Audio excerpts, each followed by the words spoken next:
Okay, the word convert for a Jewish person means that you left Judaism for another religion, as in he converted from Judaism to Buddhism or Hinduism.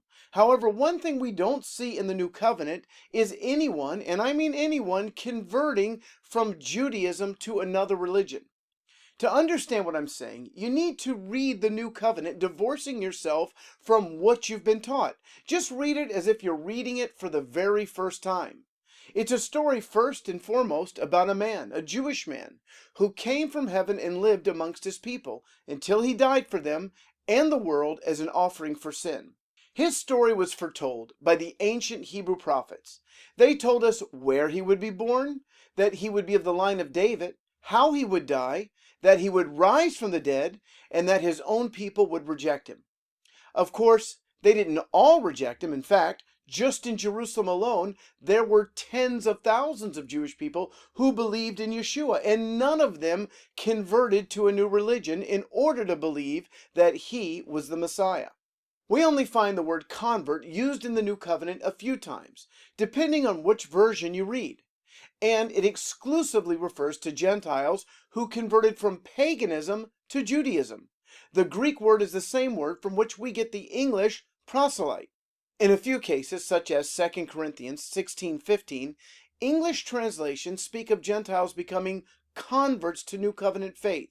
However, the Greek word there, aparche, is not even close to the word convert, but actually means first fruit of the harvest, a Jewish concept. The King James Version uses the word convert liberally, yet never as a noun like proselyte or first fruit, but always as a verb.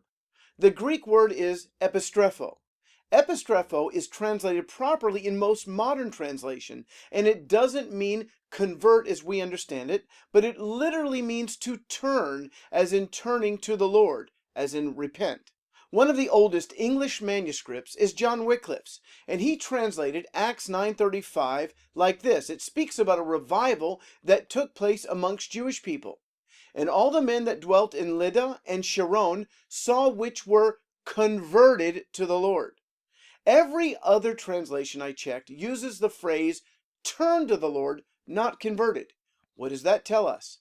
It tells us that once upon a time, back in the days of Wycliffe, nearly 1,000 years ago, the word convert was synonymous with repent or turning to the Lord. However, today it means switching religions.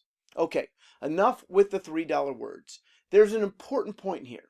You see, my passion is to see the message of Yeshua presented to the Jewish people the same way it was presented during the New Covenant times. Not as a new or even worse foreign religion, but as the fulfillment of the Hebrew Scriptures. The word convert today communicates to Jewish people a lie, that they must convert from Judaism to Christianity to receive salvation. The first Jewish believers in the book of Acts did not convert or leave their Jewish heritage to embrace salvation through Yeshua, but simply put their faith in the Messiah.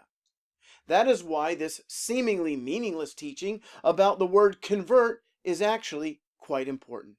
God has called the nations, which is most of you watching, to provoke Israel to jealousy, to draw Jewish people to the Messiah, through your acts of love and kindness, through standing with Israel, and through speaking out against anti-Semitism.